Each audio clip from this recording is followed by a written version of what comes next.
Hello, everybody. Kurt Soupy here with another quick video. I know many of you right now are watching the news and watching, everything going on with the media. And just like our typical media does when things aren't working out quite the way we want them, they try to get everybody in a panic mode. So I thought it would be a good time to, really talk about when markets turn and how to be a smart investor in a bearish environment. This is something I've done a video on before. If you go back and read through our archives, and if you're a current client, this is all review. Most of you have been through this as well, but just it's always good when this happens to go back and kind of understand what to do in these situations and what we're doing for you as well. Just a quick introduction here of our firm.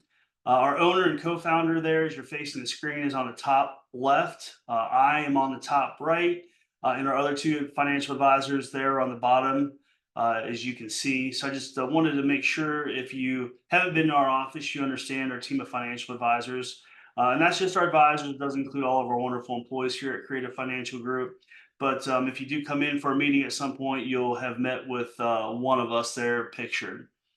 Getting right into it, um, here are some common questions I get anytime we see a market downturn like we have. And the biggest question is, well, when the market gets bad, why can't I just go to cash? And time again, this has shown that it just does not work. It's impossible. I shouldn't say impossible. I've never seen anyone do it with any kind of success to predict the market. If you do have that crystal ball, let me know. We're hiring right now. But I've never seen anyone that knows exactly when to get out of the market and exactly when to get back in. And usually what happens is just the opposite happens. You get out at the exact wrong time and you get in at the exact wrong time if you're trying to do the whole market timing thing. And I can't tell you enough that you're just really trying to stay away from market timing. Risk management is a much better option. If you look at some of the smartest investors in the world, like Warren Buffett, they're really good at risk management. And I'll talk about risk management here on the next slide. Should I stay away from the stock market? And the answer, just like anything else, is it depends. It depends on your overall situation. There are some people that just hate risk and they can't stomach when markets go up and down. You do give up some long-term growth. The stock market over a long period of time tends to outperform a lot of other investments out there. So you might give up a little bit on performance if you stay completely out of the stock market. So it's more of a personal thing, whether you stay in or stay out of the stock market. Me personally, I think everybody should have at least a little bit of money with some type of exposure to the stock market. And not everybody, but like I said, most people. And how you allocate that really depends on your personal situation. Again, we'll get in more to that as we go through the video. Should I be more or less aggressive when the market loses value?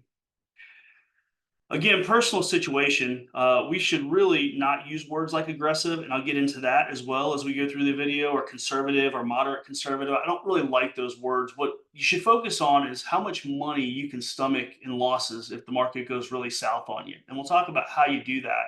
Because what happens often is people get washed out of the market. When the market's doing really well, they have the fear of missing out, and they have their portfolio way too aggressive. So when they do see pullbacks, they instantly want to get out of the market, and that's usually the wrong time. Uh, and vice versa. When people are the market is just getting absolutely creamed, that's when people get really, really conservative. And when the market is dropping quickly, there are some opportunities there to maybe buy into a market position. And again, I'm not saying this is right for everybody. It really depends on your overall situation. But again, I hate words like aggressive and conservative. I really like to understand value and stress testing portfolios, which we'll get into in here in just a minute. How much money can I lose? Well, that just depends on your portfolio, but you really need to understand that number. A lot of firms out there, a lot of different financial firms, they put you in a portfolio and they're telling you that you're conservative or you're aggressive or you're moderate. And those words can mean a lot of different things to a lot of different people. What moderate might mean to me might mean completely something different to you. So again, we'll walk through risk management here and how important it is to really understand more about your portfolio than just are you moderate or conservative. How often should I check my account? This is one of the more entertaining questions I get because some people really get a lot of anxiety when the market's dropping and they go to look up that statement. Some people log in every day and look. And again, it's personal preference, but if you find yourself with a lot of anxiety every time you log into the account, you're probably doing it too often. Again, if you're a long-term investor and not a day trader or someone who's trying to make money every day in the markets, the day-to-day fluctuations aren't nearly as important as consistency over time. So let's get into some proper risk management tools. Again, if you're a client, you've been through this with us before, and most of you out there who are clients are really good at coming in for reviews. And at every review, we really try to look at your potential losses and a stress test on your portfolio and make sure you're comfortable with it. And we always end every risk discussion with, "Are you comfortable with that number?" And that number is important. Again, it keeps you from getting washed out of the market if the market drops because you understand how much money you could potentially lose. If you are retired or close, you need to understand where your income is going to come from. I like to use the term buckets of money. So if you have an aggressive bucket of money, you shouldn't be drawing income out of that aggressive bucket of money unless the market's done really, really well and you're taking some profits and you're using some of that income in that situation. But just the opposite is true. I see too many people put all of their money in an aggressive portfolio. The market drops 50%. You're taking a 5, 6% withdrawal rate or even a 4% withdrawal rate out of the portfolio. That can be really problematic with what we call a critical drawdown. That means your portfolio gets drawn down to the point where it's almost impossible to recover. And that's what you really want to avoid. So I like to have some safe buckets of money. I like to have some buckets of money that are structured for a little bit more long-term growth. So really you need to be careful about how you bucket your money and you want to make sure you're taking income out of the correct buckets. Risk should be part of an overall financial plan. Again, I mentioned this several times already, not a word like aggressive or conservative. Depending on how your plan looks, oftentimes will dictate just how much risk that you can take. If you take too much risk on, it can cause your plan to fail. If you don't take enough risk on, it can also cause your plan to fail over a long period of time. So you really have to make sure that you're getting the risk consistent with your overall plan. I'll show you a slide on that here in just a second. And here is the biggest one: don't panic and follow your plan. People who panic and do things out of fear are usually the people I see that make mistakes.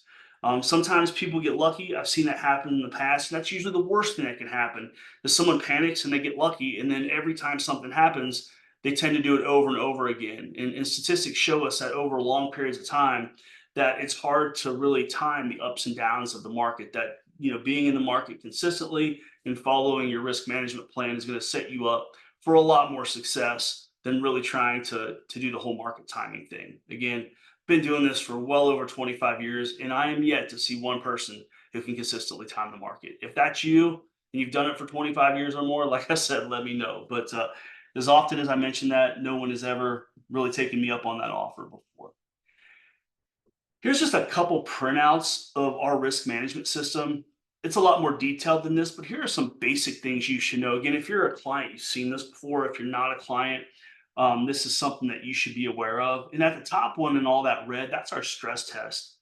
And how we run a stress test is we use the financial crisis as a proxy for something very, very bad happening in your portfolio.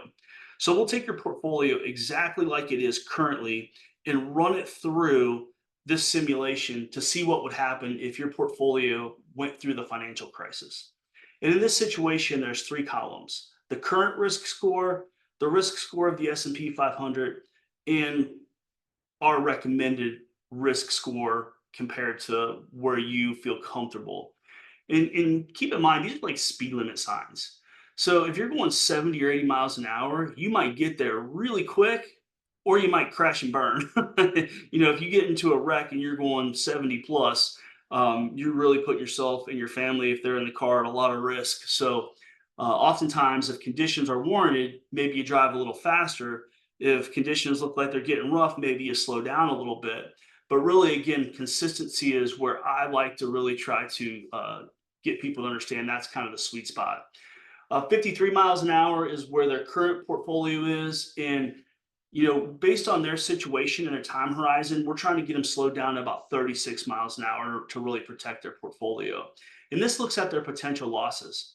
So keep in mind, these are some clients with a couple million dollars, but their current portfolio, if they had another financial crisis, they could lose approximately 27.7% or well over $500,000. If they had all their money in the S&P 500 and they took on more risk, they could lose $1 million or 53% of their portfolio. Where we would really like to get them, and I'll show you the next or the bottom graphic here in a second, is down to a 36, because this is kind of the sweet spot for their long-term growth and income plan. That if something tragic happened in the market, like a financial crisis, we're thinking they could lose right around $300,000 or 16%, which is much better than losing a $500,000 or $1 million. They can recover from that, as you can see below. So the next spot or the next graphic is our financial planning software, and it looks at about 1,000 simulations to see if we had a really, really good stock market or a really, really bad stock market or somewhere in between. So the light blue is a 95 to 5% confidence ratio. So somewhere between 5 and 95% confidence that we're going to be somewhere in that range. That's a pretty high level of confidence. And that, again, is running about 1,000 simulations. So you can see here in this graphic that if we had a really some bad rough times in the stock market based on that portfolio number of 36, they'd be looking right around that their age 100 having about maybe $2.5 million. And if they really hit some home runs with the stock market time and time again, they'd have a little over $7.5 million.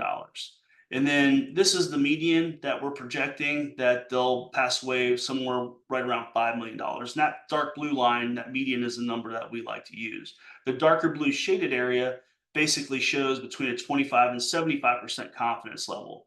Now, the more risk you add, the wider this confidence cone gets. The less risk you add, the tighter it gets, but then the median usually drops a little bit as well. So there's got to be a fine line between where your individual confidence cone is. But you can see why this is so important, that you do have your risk management as part of an overall well thought out financial plan. Again, if you're a client, this is just kind of a reminder of what we look at for you when we meet on a regular basis. If you're not a client, this is a good place to kind of get started here with making sure you understand how much money you have at risk and how it integrates into your overall financial plan. Perfect segue into our CFG retirement roadmap. We put those graphics that you saw there, we put a much more in-depth plan for you together that covers tax planning, estate planning, financial planning, risk management, looks at the quality of your investments, the fees, all the stuff that we talk about over time. And we'll put that together for you at no cost. If you're part of our group that gets these videos, just let us know and we'll make sure that you get that plan put together at no cost. Or if you're a client and you have someone that you want to refer to us, again, we don't charge referrals for our retirement planning. So thank you so much for tuning in today. And last but not least, just our quick disclosures. Our disclosures, along with a lot more, including our live events, dates for our live events, if you're interested in coming to one of those, can be found on our website at www.creativefinancialgrp.com. That website is pictured down there at the bottom of the page. And just make sure before you try anything on your own that you're if you don't feel 100% confident in what you're doing, that you're talking to a well-qualified financial person that can help walk you through this. Because again, there's a lot going on here, and it's not just as simple as, hey, I need a moderate portfolio. There's a lot more that goes into it. Thanks again for tuning in, and we'll be back with another video shortly.